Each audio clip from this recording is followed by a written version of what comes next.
장을 채워 주소서.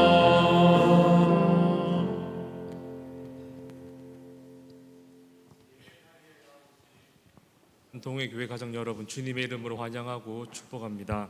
우리 시간에 앞뒤 좌우 함께 인사 나누겠습니다. 보고 싶었습니다. 참된 예배자가 됩시다. 이 시간 온 마음을 다해 하나님 앞에 나아가겠습니다. 할렐루야.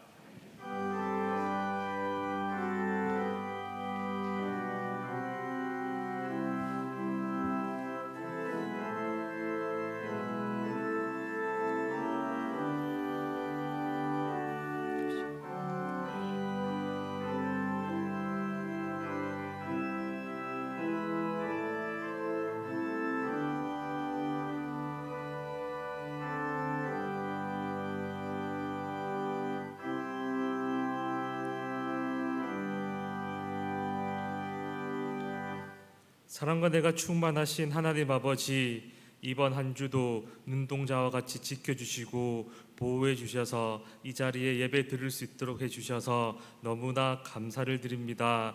이 시간 이 감사를 우리의 마음과 중심을 담아 하나님 앞에 예배로 나아가오니 한량없는 은혜를 베풀어 주시옵소서. 아직 도착하지 못한 발걸음 주장하여 주시고 온라인으로 드리는 성도들에게도 동일한 은혜를 허락하여 주시옵소서. 감사를 드리며 예수님의 이름으로 기도드립니다. 아멘. 나는 전능하신 아버지 하나님, 천지의 창조주를 믿습니다. 나는 그의 유일하신 아들 우리 주 예수 그리스도를 믿습니다. 동정녀 마리아에게서 나시고 본디오 빌라도에게 고난을 받아 십자가에 못 박혀 죽으시고 장사된 지 사흘 만에 죽은 자 가운데서 다시 살아나셨으며 하늘에 오르시어 전능하신 아버지 하나님 우편에 앉아 계시다가 거기로부터 살아있는 자와 죽은 자를 심판하러 오십니다. 나는 성령을 믿으며 거룩한 공교회와 성도의 교제와 죄를 용서받는 것과 몸의 부활과 영생을 믿습니다. 아멘.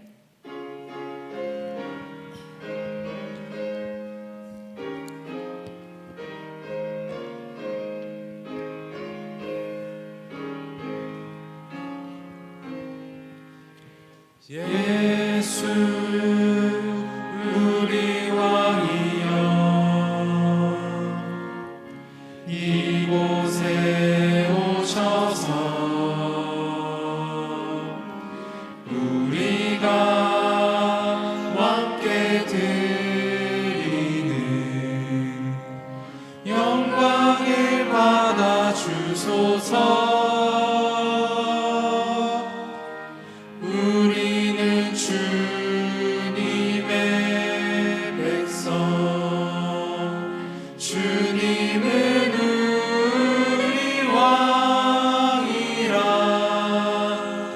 왕이신 예수님 오셔서 좌정하사 다스리소서.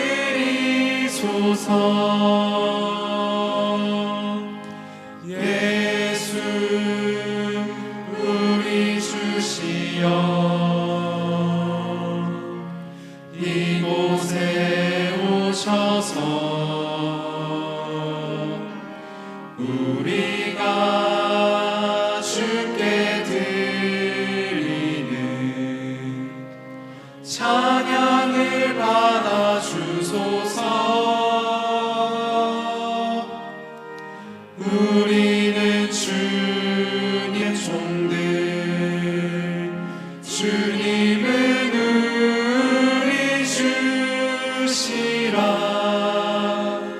주 대신 예수님 오셔서 이 찬양을 받아 주소서.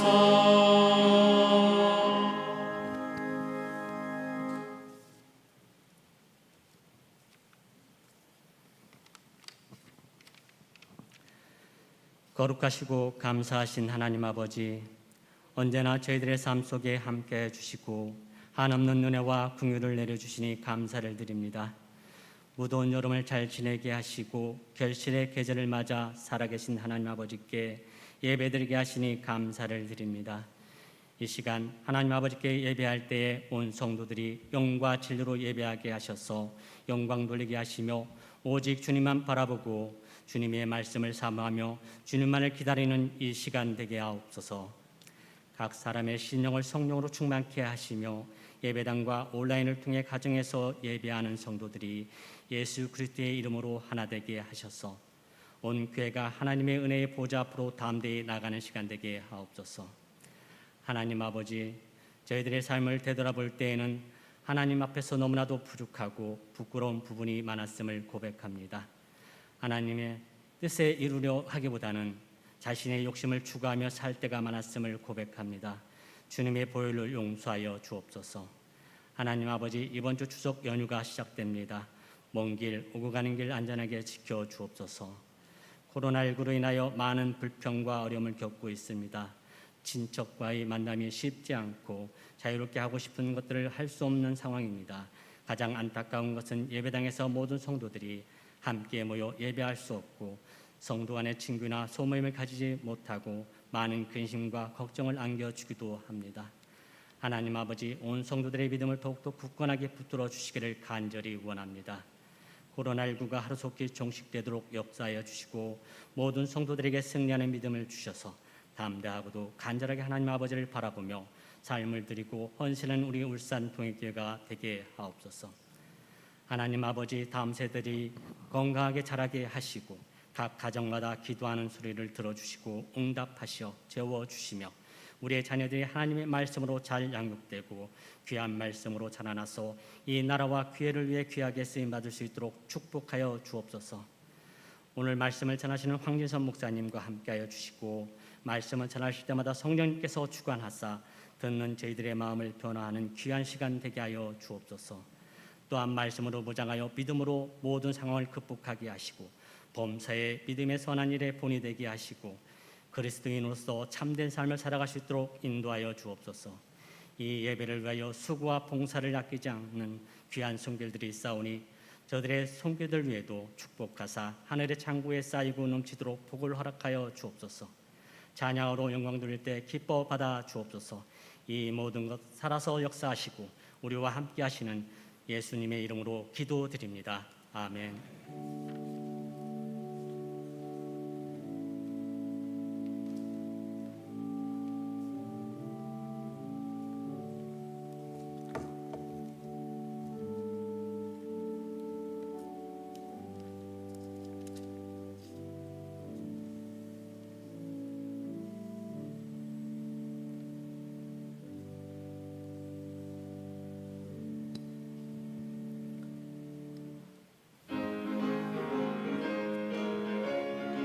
박수 치시면서 함께 찬송합시다. 내가 매일 기쁘게 순례의 길 행함은 주의 팔이 나를 안보함이요. 내가 주의 큰 복을 받는 참된 비결은 주의 영이 함께함이라. 성령이 계시네, 할렐루야 함께하시네. 좁은 길을 걸으며 밤낮 기뻐하는 것 주의 영이 함께함이라. 전의 죄에 빠져서 평안함이 없을 때 예수 십자가의 공로 힘입어 그 발 아래 엎드려 참된 평화 얻음은 주의 영이 함께함이라. 성령이 계시네, 할렐루야 함께하시네. 좁은 길을 걸으며 밤낮 기뻐하는 것 주의 영이 함께함이라. 나와 동행하시고 모든 염려하시니 나는 숲의 새와 같이 기쁘다. 내가 기쁜 마음으로 주의 뜻을 행함은 주의 영이 함께함이라. 성령이 계시네, 할렐루야 함께하시네.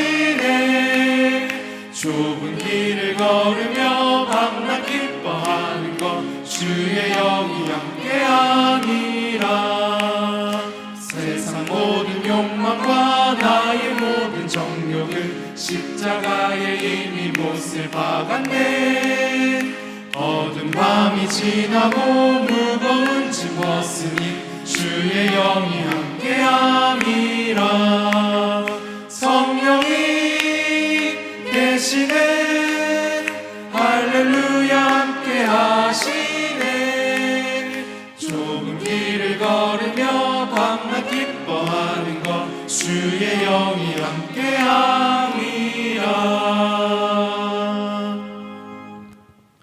감사 제목 올려드립니다. 범사에 감사합니다. 재한이가 건강하게 생일을 맞이하게 하시니 감사합니다. 우리의 모든 것 되시는 하나님 아버지 감사합니다. 양가 부모님 기도의 무릎이 강건하시도록 인도해 주옵소서. 항상 함께 하시는 하나님 크신 은혜 감사합니다. 하나님만 높이는 가정과 기업 되게 하소서. 범사에 감사합니다. 하나님의 크신 은혜 감사합니다. 모든 것이 하나님의 은혜입니다. 특성으로 영광 돌리게 하심 감사합니다. 범사에 감사합니다. 사랑과 은혜가 많으신 하나님 아버지, 이 시간 감사의 제목을 올려드리오니 더 크고 풍성한 은혜와 복을 허락하여 주시옵소서. 또한 주일 헌금 11조, 선교, 구제, 장학, 건축 헌금을 드리오니 주님의 뜻이 온전히 이루어질 수 있도록 인도하여 주시옵소서. 감사를 드리며 예수님의 이름으로 기도드립니다. 아멘. 본문 말씀을 함께 찾겠습니다. 사도행전 6장 8절부터 15절입니다.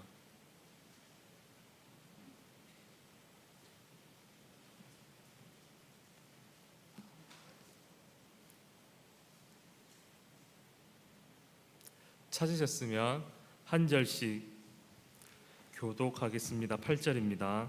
스데반이 은혜와 권능이 충만하여 큰 기사와 표적을 민간에 행하니 이른바 자유민들 즉 고레네인, 알렉산드리아인, 길리기아와 아시아에서 온 사람들의 회당에서 어떤 자들이 일어나 스데반과 더불어 논쟁할세.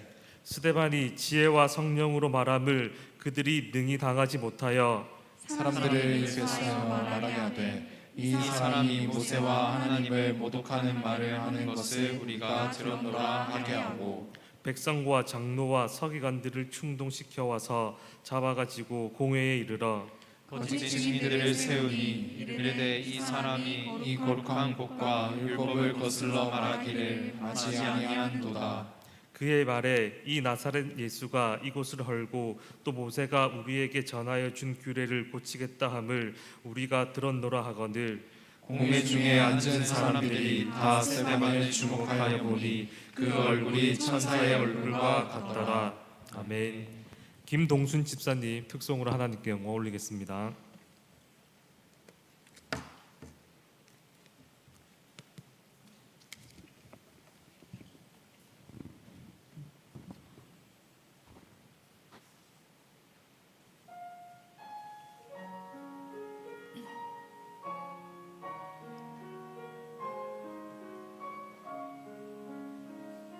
내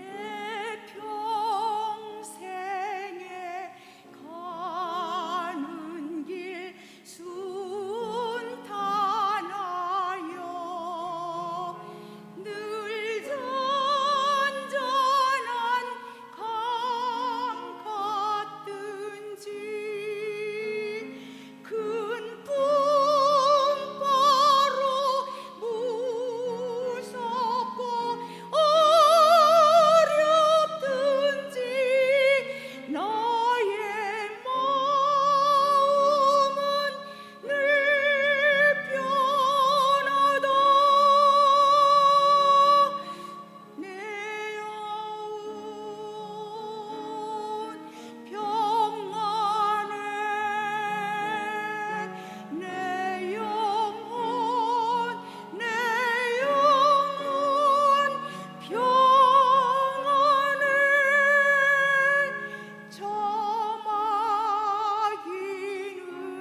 아멘.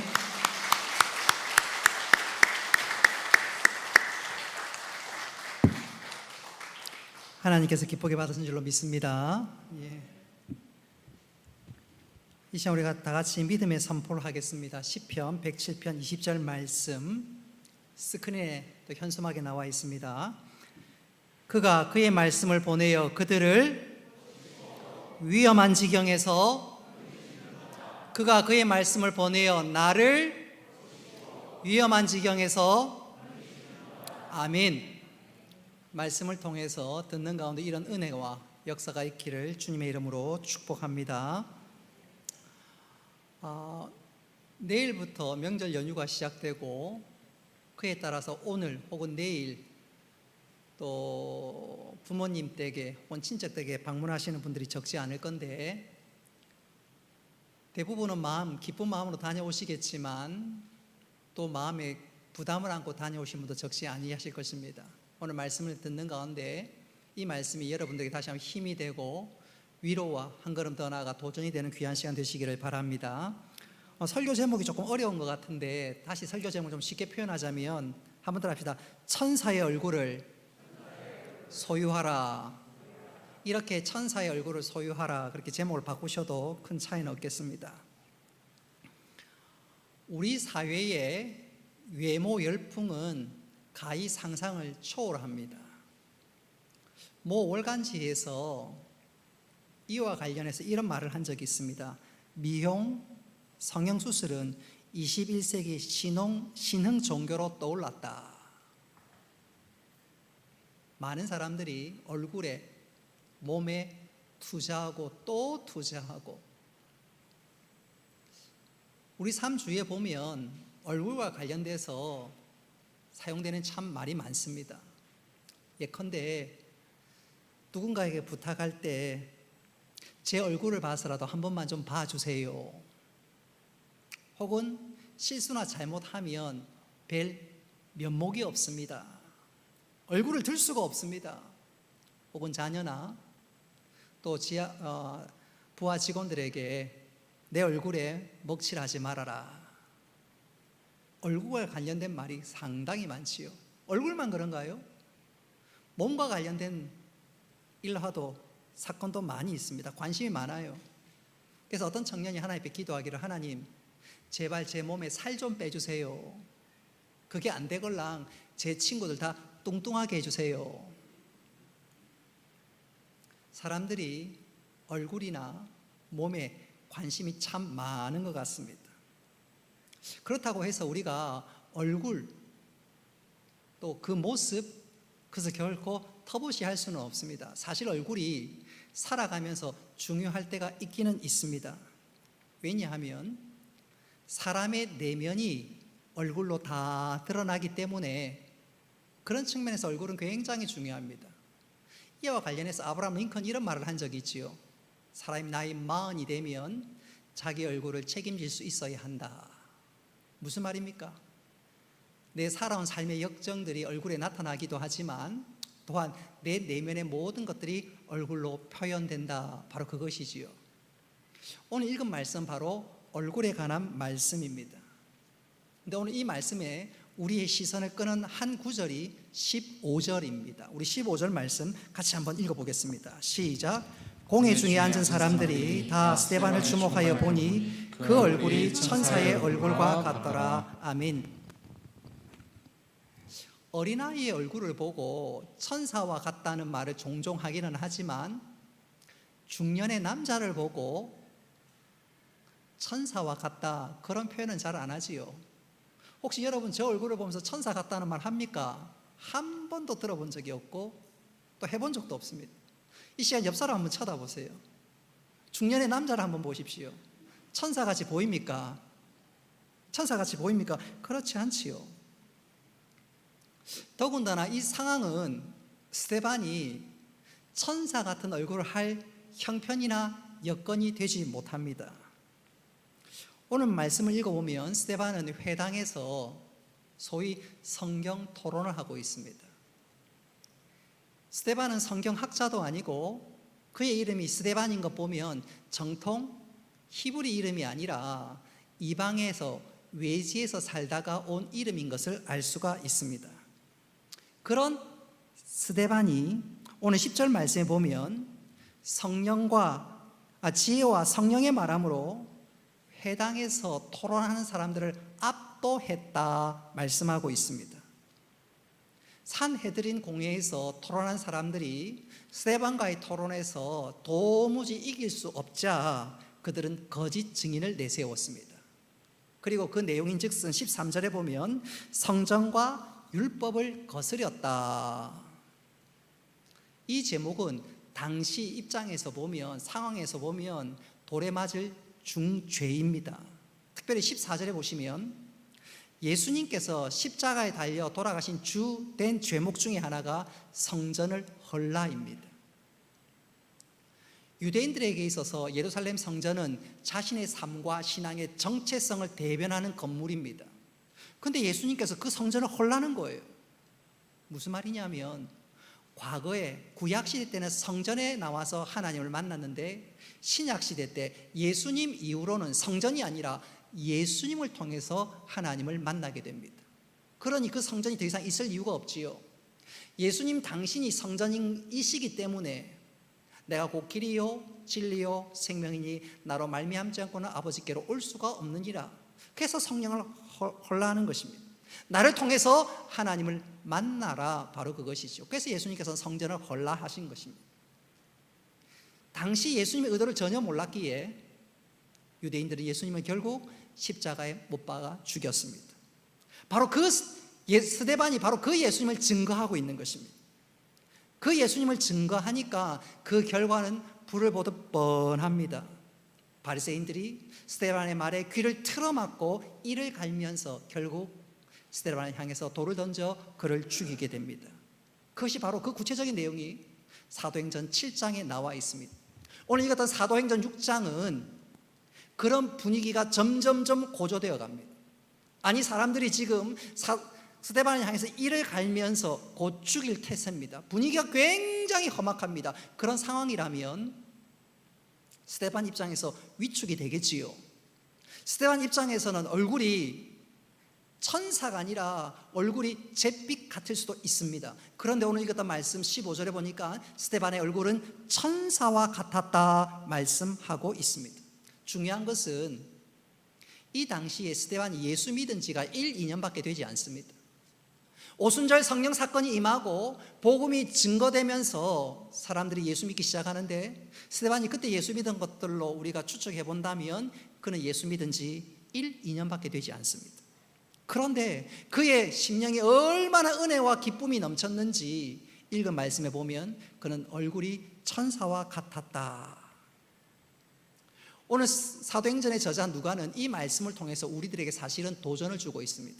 우리 삶이 아무리 어렵고 힘들고 심지어 죽을 지경이라 할지라도 예수 믿는 사람은 스데반처럼 천사의 얼굴을 할 수 있어야 한다, 우리들에게 도전을 하고 있습니다. 그렇다면 어떻게 그것이 가능할까요?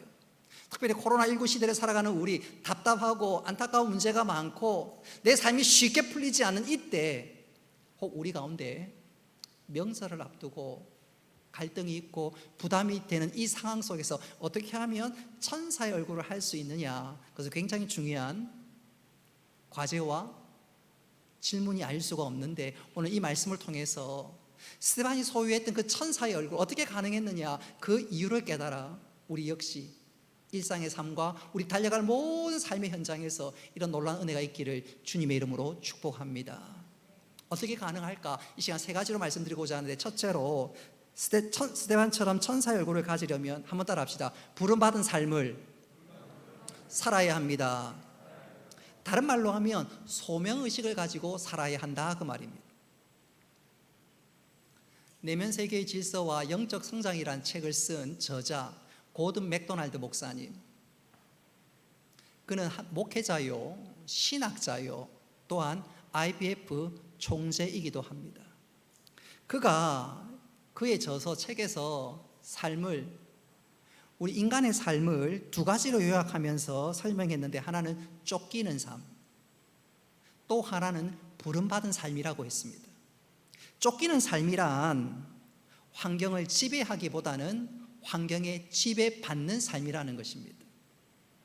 환경에 지배받으니까 늘 쫓기고 바쁘고 분주하고 날마다 허덕허덕 살아간다는 것이지요.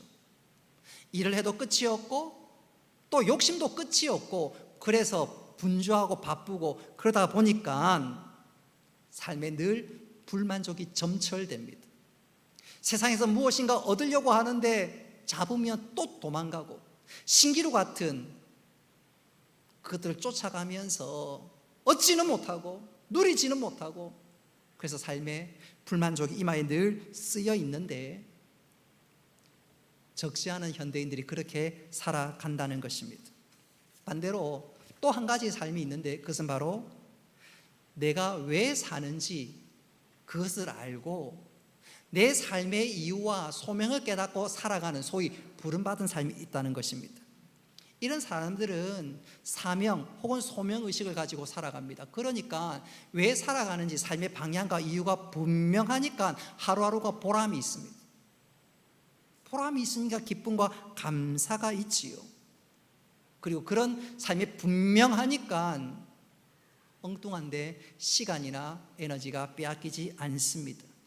예수님도 마찬가지로 마태복음에서 이와 똑같은 말씀을 하셨습니다. 예수님은 우리 인간의 삶을 염려하는 삶과 믿음으로 사는 삶 두 가지로 나누셨는데 그 구체적인 내용이 마태복음 6장에 나옵니다. 이 땅에서 염려가 가득한 사람들의 주된 특징은 의식주를 염려하며 삽니다. 무엇을 먹을까? 무엇을 마실까? 무엇을 입을까? 혹 내 사업은 어떻게 될까? 혹 내 사업 흔들리거나 아니 망하면 어떻게 될까? 매일매일 염려하며 근심과 걱정 가운데 살아갑니다. 그래서 그들의 이마에 보면 늘 근심이라는 글자가 어렴풋하게 새겨져 있는 것을 볼 수가 있습니다. 그러나 믿음으로 사는 사람들은 다르지요. 의식주가 중요하기는 하지만 그게 1순위가 아닙니다. 먼저 그 나라와 그 의를 구합니다. 하나님께서 나를 이 땅에 보내신 삶의 이유를 알고 그것을 위해서 살아갑니다. 다시 말씀드리면 환경에 지배받는 것이 아니라 환경을 지배하고 평안 가운데 살아갑니다. 우리 예수님께서 그렇게 말씀하셨는데 오늘 이거 말씀해 보니까 스데반이 그랬습니다. 사실 스데반은 그의 삶이 항상 평탄한 것은 아니고 여러 가지 부담되는 삶들을 그는 살았습니다. 먼저 예루살렘 교회에 구제 문제로 인해서 다툼이 일어났습니다. 그때 사도들이 일꾼을 세우는데 집사를 세우는데 그 집사 중에 한 사람이 스데반이었습니다. 구제 문제로 다툼이 일어났는데 그 다툼은 남자들 사이에 일어난 다툼이 아니라 여자들 사이에 일어난 다툼입니다. 분쟁입니다. 여러분 여자들 사이에 일어난 다툼은 해결하는 것이 결코 쉽지가 않습니다. 남자인 그가 그 분쟁의 한복판에 들어가서 문제를 해결하는 것은 결코 쉽지 않습니다. 뿐만 아니라 돈 문제도 일어났습니다. 돈 문제까지 걸렸습니다. 그러니 그가 맡은 교회 임무는 결코 수월한 일이 아니었습니다. 그러나 그는 그 모든 어려운 일들, 오해받을 수 있는 그 일들을 잘 풀어나갔고 그 일로 인해서 교회는 든든히 서 갔습니다. 스데반은 교회를 든든히 세웠을 뿐만 아니라 한 걸음 더 나아가 교회 바깥에 나가서 복음을 증거했습니다. 예수가 생명이라고, 예수가 그리스도라고, 예수가 구원이라고. 그러니까 예수를 죽였던 일단의 무리들과 지도자들은 그 소리가 너무너무 듣기 싫습니다. 예수가 생명이라고? 그러면 우리는 그 생명을 대적하는 몹쓸 사람이 아닌가? 있을 수가 없다. 그러니 스데반은 어떻게 하든지 꺾어버려야 합니다. 그래서 결국 스데반을 거짓 증거로 모함하면서 사도행전 7장에 보면 스데반을 돌에 맞아 죽게 만드는 일들을 그들은 꾸미게 됩니다. 자, 6장은 방금도 말씀드렸다시피 그 일이 일어나기 직전에 논쟁하는 분위기고 상황입니다. 모든 사람들이 스데반을 향해서 이를 갈고 있습니다. 위축될 수도 있고요, 얼굴이 하얗게 질릴 수도 있습니다. 그런데 스데반은 그런 상황에서 그의 얼굴이 천사와 같았다. 도무지 있을 수 없는 일이 그에게 일어난 것입니다. 우리 15절 말씀 다시 한번 읽어보도록 하겠습니다. 시작. 공회 중에 앉은 사람들이 다 스데반을 주목하여 보니 그 얼굴이 천사의 얼굴과 같더라. 아멘. 도무지 천사의 얼굴을 할 수 없는 그 상황 속에서 어떻게 스데반 이것이 가능했을까? 그 이유를 한마디로 얘기하자면 소명입니다. 내가 비록 돌에 맞고 심지어 내가 순교하는 그 자리에 있다 할지라도 나를 통해서 하나님의 뜻이 이루어지고 있다. 바로 그 의식이 스데반으로 하여금 마음에서 끌어넘치는 기쁨과 감사와 보람이 있게 만들었고 그것이 그 얼굴에 묻어났는데 그래서 그의 얼굴이 천사의 얼굴 같았다 말씀하고 있습니다. 여러분, 내 얼굴이 천사와 같은 얼굴, 기쁨과 평안이 넘치는 그런 얼굴이 되기를 원한다면 다함도 없고 정함도 없고 계속해서 우리에게 가람을 주는 세상 것에 마음 빼앗기지 말고 오늘 스데반처럼 먼저 그 나라와 그 의를 하나님 주신 소명을 누리면서 바라보면서 그것을 이뤄 나갈 수 있는 우리 모두가 될 수 있기를 주님의 이름으로 축복합니다. 천사의 얼굴을 소유하고 싶습니까? 그렇다면 두 번째로 한번 따라합시다. 성령 충만한 삶을 살아야 합니다. 성령 충만한 삶을 살 때 얼굴이 천사의 얼굴로 화할 수 있습니다. 생각해 보면 과거에 천사의 얼굴, 아니 성령 충만한 삶과 관련해서 적지 않은 오해가 있었습니다. 저 역시 마찬가지였습니다. 과거에는 목소리가 쉬면 성령 충만한 사람이라고 여겼습니다. 예컨대 지금 제가 드리는 이 멀은 목소리가 아니라 할렐루야 이러면 성령 충만하다고 생각했습니다. 제가 중고등학교 시절에 수련회 가면 선생님도 그랬고 선배들도 그랬고 목소리가 쉬지 않으면 은혜 받지 않은 걸로 생각했습니다.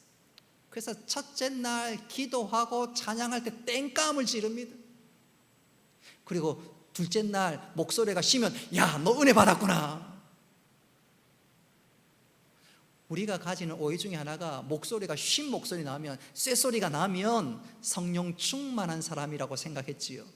그것뿐만 아니라 울산역에는 별로 그런 적이 없는데 서울역이나 혹은 부산역에 가면 피켓을 들고 외치는 사람이 있습니다. 예수 천당, 지옥, 불신, 지옥. 그렇게 외치는 사람들을 성령 충만한 사람이라고 생각했습니다. 또 식당에서 잠시 기도하는 사람이 아니라 간절히 그것도 목소리 내면서 크게 기도하면 성령 충만한 사람이라고 생각했습니다. 근데 정말로 그런 사람들이 성령 충만할까요? 예, 충만하다고 인정할 수 있습니다. 그러나 오늘 성경은 그게 다가 아니라 본질적인 말씀을 하고 있는데 우리 3절 말씀 같이 한번 읽어보도록 하겠습니다. 우리 3절 말씀 다 같이 읽겠습니다. 시작. 형제들아 너희 가운데서 성령과 지혜가 충만하여 칭찬받는 사람 7을 택하라. 아멘. 자, 3절에 보니까 성령 충만한 사람은 과거 우리가 보아왔던 사람이 좀 아니지요. 성령 충만한 사람은 한번 따라합시다. 지혜로운 사람입니다. 또 10절 한번 보십시오. 스데반이 지혜와 성령으로 말함을 저희가 능히 당치 못하여. 스데반의 인격을 설명할 때 늘 따라오는 말이 지혜가 충만했다고 말씀합니다. 다시 말씀드리면 정리하자면 성령 충만한 것은 쉰 목소리도 아니고 예수 천당 지옥 불신을 외치는 것도 아니고 성령 충만은 오늘 이거 말씀 그대로 보면 지혜 충만하다는 것입니다. 다시 한번 강조하거니와 성령 충만한 사람은 일상의 삶에 있어서 지혜로운 사람이고 지극히 정상적인 사람이라는 것입니다. 이것을 잘 증거하고 증명하는 말씀이 에베소서 5장 18절 이후에 나옵니다. 에베소서 5장 18절 말씀 보면 술 취하지 말라 이는 방탕한 것이니 그 다음에 중요합니다. 오직 성령에 충만을 받으라 하고 그 다음부터 어떤 말씀이 나오냐면, 그 다음부터가 중요해요. 성령 충만을 받으라 하고 그 다음부터 나오는 말씀이 아내들아 남편을 존경하라, 남편들아 아내를 사랑하라, 자녀들아 부모를 공경하라, 부모들아 자녀들을 화나게 하지 말라, 종들아 상전들아, 그렇게 쭉 말씀하고 있습니다. 이 말씀을 볼 때 성령 충만은 뭐예요? 우리의 일상의 삶에서 관계가 원활한 것, 그게 바로 성령 충만을 의미합니다. 시어머니와 며느리 간 관계가 원만한 것, 부부 간의 관계가 원만한 것, 직장에서 상사와 종업원 관계가 원만한 것, 친구나 성도들과의 관계가 원만한 것, 그게 바로 성령 충만한 것입니다. 다시 한번 강조하거니와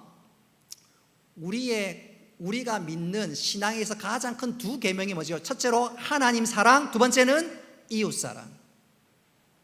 오늘 제가 말씀드리고 있는 이 부분은 이웃과의 관계 속에서 성령 충만이라 함은 관계가 원만한 것입니다. 내 안에 계신 성령님께서 다른 사람을 사랑하도록 내 모든 것을 이끄시고, 또 그래서 다른 사람들과의 관계가 원만한 것, 그게 바로 성령 충만의 증거인데, 근본 명절에 이런 귀한 은혜가 있기를 바랍니다.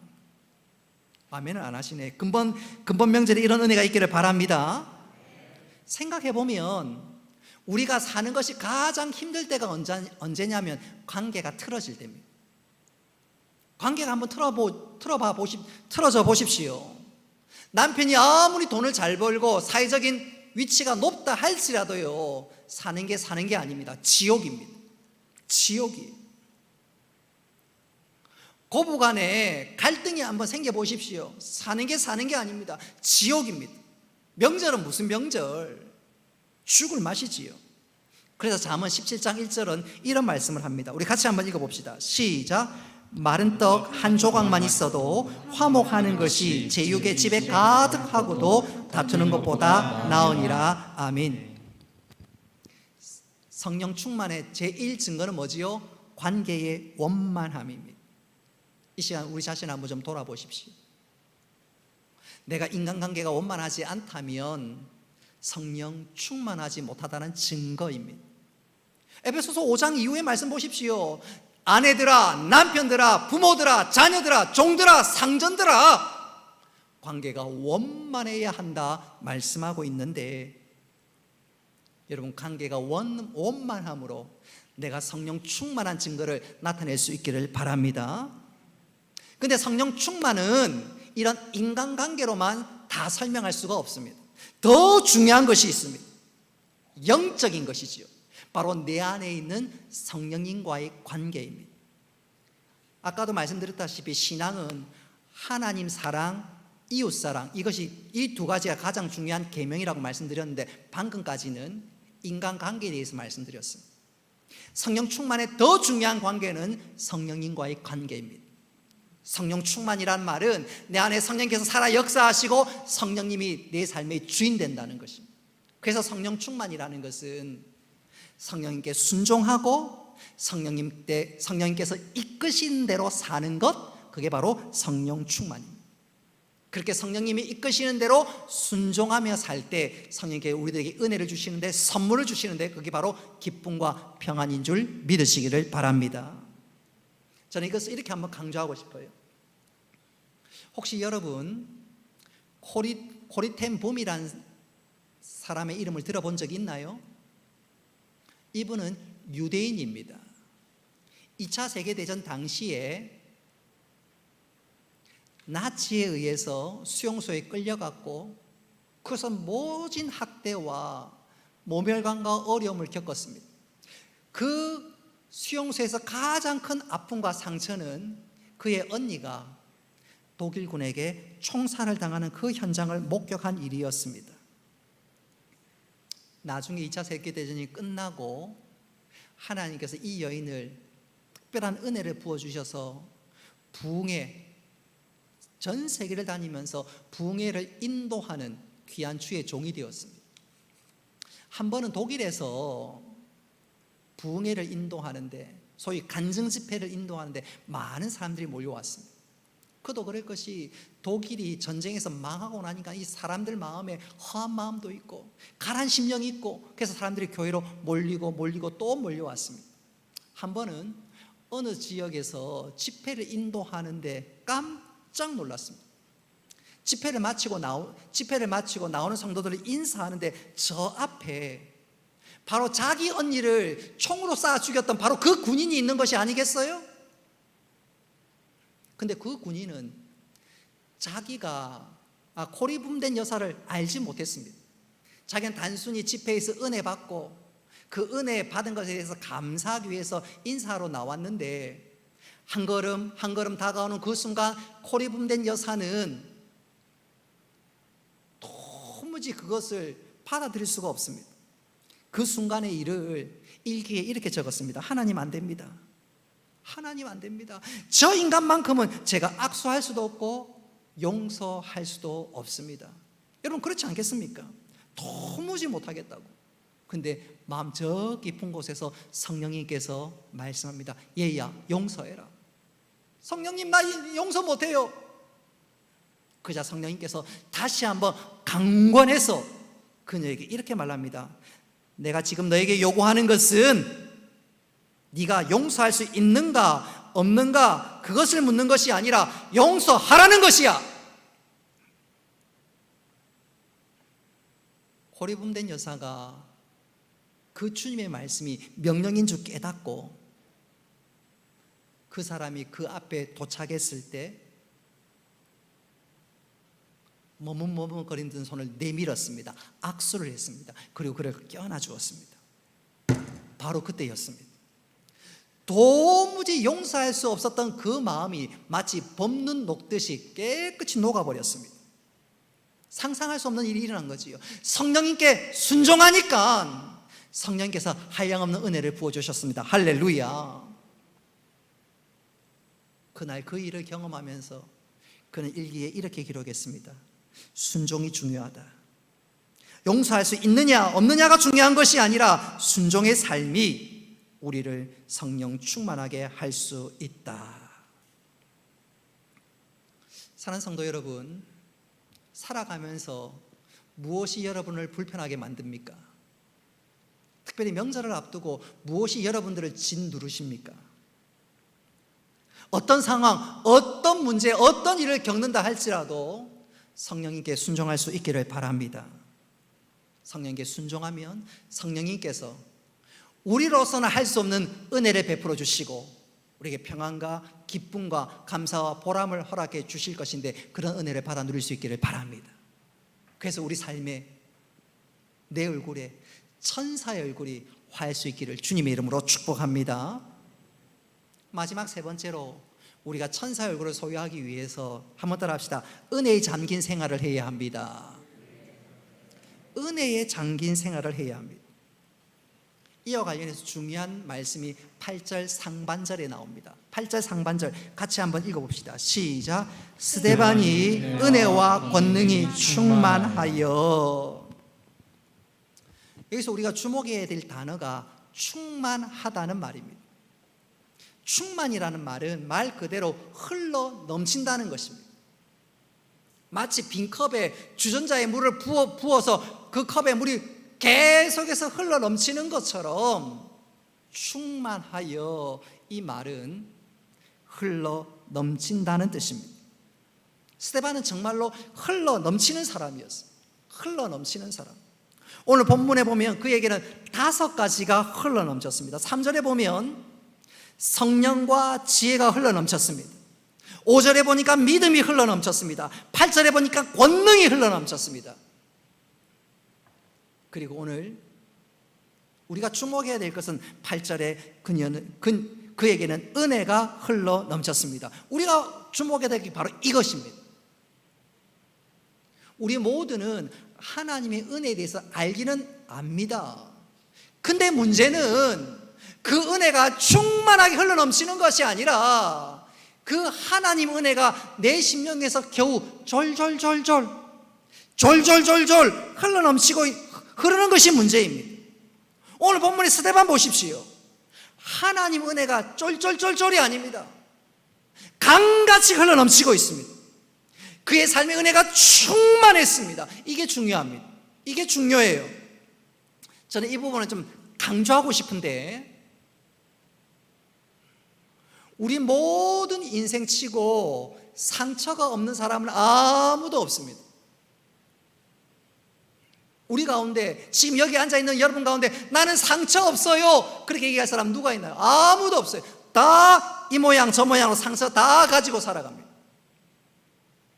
그것뿐만 아니라 내가 상처를 받을 수도 있지만 나도 모르는 사이에 누군가에게 상처를 주며 살아갑니다.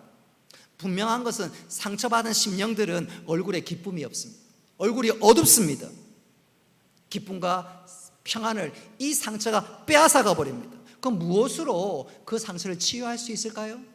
그 상처는 치유해야 되는데 무엇으로 치유할까요? 오늘 읽은 말씀은 한번 따라 합시다. 오직 은혜만이 상처를 치유할 수 있습니다. 오직 은혜만이 상처를 치유할 수 있습니다. 예컨대 여러분 해수욕장에 있는 백사장에 한번 가보십시오. 백사장에 가보면요, 온갖 사람들이 지나갔던 발자국이 있습니다. 또 어린아이나 또 그 어린아이의 아빠가 함께 모래성을 만들든지 무엇을 쌓는 그 흔적들이 다 있습니다. 야, 저 많은 발자국, 저 많은 모래성, 야, 저거 언제 다 치울까 싶어도 다음날 되면 바닷가에 바닷물이 한번 왔다가 갔다가 밤새 그러면요, 다음날 백사장이 깨끗합니다. 발자국이 하나도 없어요. 모래사장은 다 무너져 있습니다. 그리고 원래대로 돌아가 있습니다. 여러분, 하나님의 은혜가 이와 똑같습니다. 우리 인생에 수많은 상처가 있습니다. 발자국이 패여 있습니다. 어떤 것은 모난 상처가 돋아 있습니다. 그러나 하나님의 은혜가 임하기만 하면, 하나님의 은혜의 파도가 내 모든 것을 감싸기만 하면 그 모든 것은 치유되고 회복되는 줄 믿으시기를 바랍니다. 그런 측면에서 내 안에 여전히 상처가 남아있는 이유는 단 한 가지, 하나님의 은혜의 파도를 경험하지 못하고 있기 때문에 그렇습니다. 하나님의 은혜의 파도가 한번 몰아치면, 그리고 하나님의 은혜의 파도 계속해서 임하면 내 모든 상처의 발자국들 다 물러나게 됨을 믿으시기를 바랍니다. 하나님의 은혜의 파도에 은혜의 물결에 나를 맡기는 것입니다. 지금 이 시간 하나님께서는 주의 종을 통해, 말씀을 통해 여러분에게 은혜의 파도를 보내는 줄 믿으시기를 바랍니다. 기도를 통해, 찬송을 통해 은혜의 파도를 우리들에게 보내신 줄 믿으시기 바랍니다. 그때 나를 맡기십시오. 말씀을 들을 때 아멘으로 화답하십시오. 찬양할 때 전심으로 하나님을 높이십시오. 은혜의 파도를 받아 누릴 수 있기를 바랍니다. 상처가 치유될 뿐만 아니라 내 마음의 가라앉은 심령, 내 답답한 모든 문제들이 해결되고 오늘 스데반처럼 천사의 얼굴을 회복하게 될 줄 믿으시기를 바랍니다. 이제 말씀을 맺도록 하겠습니다. 우리가 살아가는 동안 삶의 어려움들과 고난과 역경들을 만나게 됩니다. 때로는 짜증나는 일들, 답답한 일들, 정말로 해결하지 못할 일들로 인해서 너무너무 힘든 순간을 경험하기도 합니다. 바로 그때 천사의 얼굴을 가진 이들은 그 넉넉하게 이길 수 있습니다. 천사의 얼굴을 가진 사람들은 넉넉하게 이길 수 있습니다. 왜 그럴까? 천사의 얼굴을 소유한 사람은 왜 이길 수 있을까요? 그들은 세상을 따라 사는 것이 아니라, 세상의 풍조를 따라가는 것이 아니라 하나님의 부름받은, 하나님이 부르신 그 소명의 삶들을 살아가니까 하루하루가 보람 있고 기쁨 있고 감사가 있어서 넉넉하게 이기게 되는 것입니다. 할렐루야. 뿐만 아니라 성령님 음성에 순종하고 살아가니까 그런 얼굴을 소유하며 이길 수 있는 것입니다. 마지막으로 하나님 은혜의 파도에 나 자신을 맡기니까 그런 은혜의 삶들을 살아갈 수 있는 것이지요. 내일부터 명절 연휴가 3일 시작됩니다. 명절을 앞두고 우리 가운데 적지 않은 부담을 가지고 계신 분 계실는지 모르겠습니다. 그러나 오늘 이 말씀을 통해서 내 심령에 다시 한번 소명을 발견하고 성령께 순종하고 은혜의 몸을 맡길 때 천사의 얼굴을 가질 뿐만 아니라 하나님 기쁘시게 하고 다른 사람들 행복해하며 살아갈 수 있습니다. 이런 은혜가 오늘 우리 심령에 충만하여 천사의 얼굴을 소유할 뿐만 아니라 하나님 기대하시는 또 축복의 통로로 살아가는 우리 모두가 될 수 있기를 주님의 이름으로 축복합니다. 말씀을 기억하면서 우리 함께 찬송하겠습니다.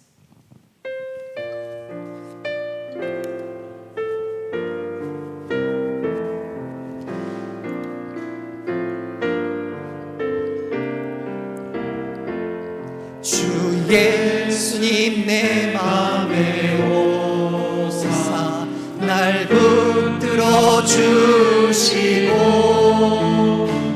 내 마음에 새 힘을 주사 늘 기쁘게 하소서.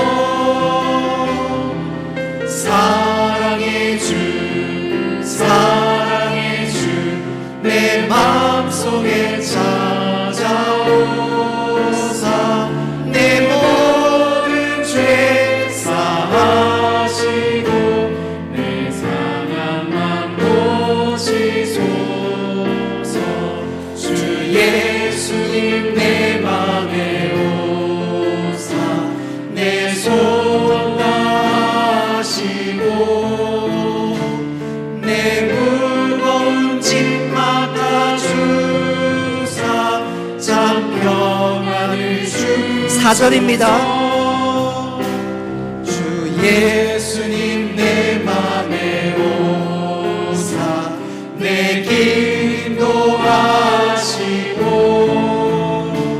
주 성령을 내 맘에 채워 늘 충만케 하소서. 사랑의 주 사랑의 주 사랑의 주 내 마음속에 찾아오사 내 모든 죄 사하시고 내 상함만 보시. 사랑의 주 사랑의 주 사랑의 주 내 마음속에 찾아오사 내 모든 죄 사하시고 내 상함만 보시. 내 사랑의 주 더 천천히. 사랑의 주 사랑의 주 내 마음속에 찾아오사 내 모든 죄 사하시고 내 상함만 의에 줄이고 목이 마르니 의에 줄이고 목이 마르니 성령의 길을 부으소서. 의에 줄이고 목이 마르니 내 잔을 채워 의에 줄이고 의에 줄이고 목이 마르니 성령의 길을 부으소서. 의에 줄이고 목이 마르니 내 잔을 채워 성령으로 채우사 두 손을 높이 들고 성령으로 채우사 주보게 하소서. 주의 임재 속에 은혜 알게 하소서. 주 뜻대로 살아가리 세상 끝날 나를 빚으시고 나를 빚으시고 새날 날 열어주소서. 그의 줄이고 목이 마르니 성령의 길을 부으소서. 그의 줄이고 목이 마르니 내 잔을 채워. 의에 줄이고 함께 올려서 그의 줄이고 목이 마르니 성령의 길을 부으소서. 그의 줄이고 목이 마르니 내 잔을 채워. 내 잔을 내 잔을 채워. 내 잔을 내 잔을 채워 주소서. 은혜로우신 아버지 하나님, 허물과 죄로 죽었던 저희들을 하나님의 자녀 삼아주시고 하나님 은혜 가운데 사랑 가운데 살아가게 하심을 감사합니다. 우리가 성령 충만함으로 스데반처럼 천사의 얼굴을 소유하며 믿음의 선한 영향력을 끼칠 수 있는 저희들 다 되게 하여 주옵소서.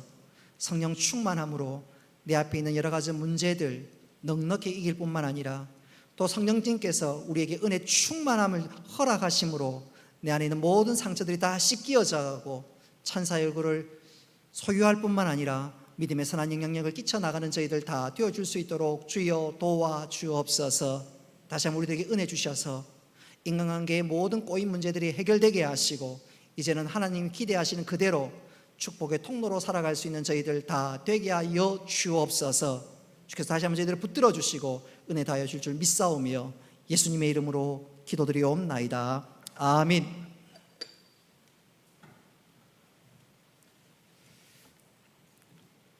광고 드리겠습니다.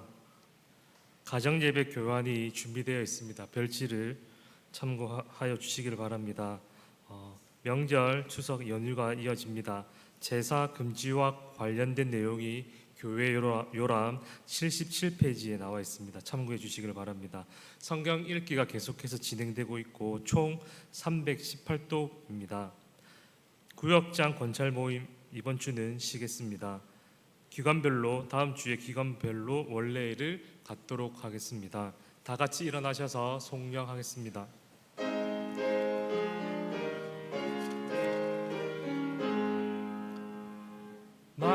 만복의 근원 하나님 온 백성 찬송 드리고 저 전사여 찬송하세.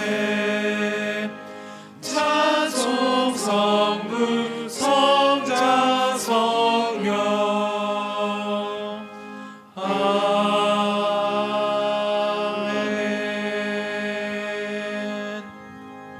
이제는 주 예수 그리스도의 은혜와 하나님 아버지의 크신 사랑과 성령님의 교통하심과 위로하심과 복 내려주심이 사랑하는 주의 백성들과 군대 나가 있는 청년들과 학업을 따라 직장을 따라 또 여러 몸에 흩어져 있는 모든 믿음의 식구들 머리 위에 영원토록 함께 있을지어다. 아멘.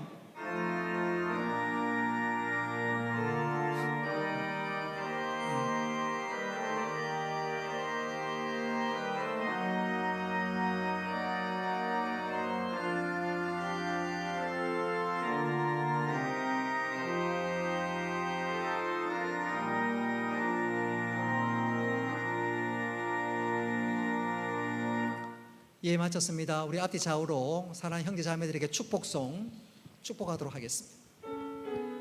옆 사람 쳐다보면서 내 마음의 사랑을 전하여.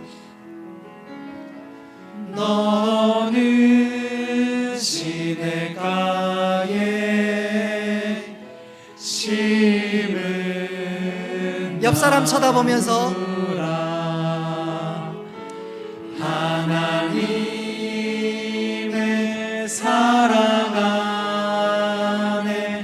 앞뒤 좌우로 축복합니다. 뿌리 내리고 주의 뜻대로 주의 뜻대로 항상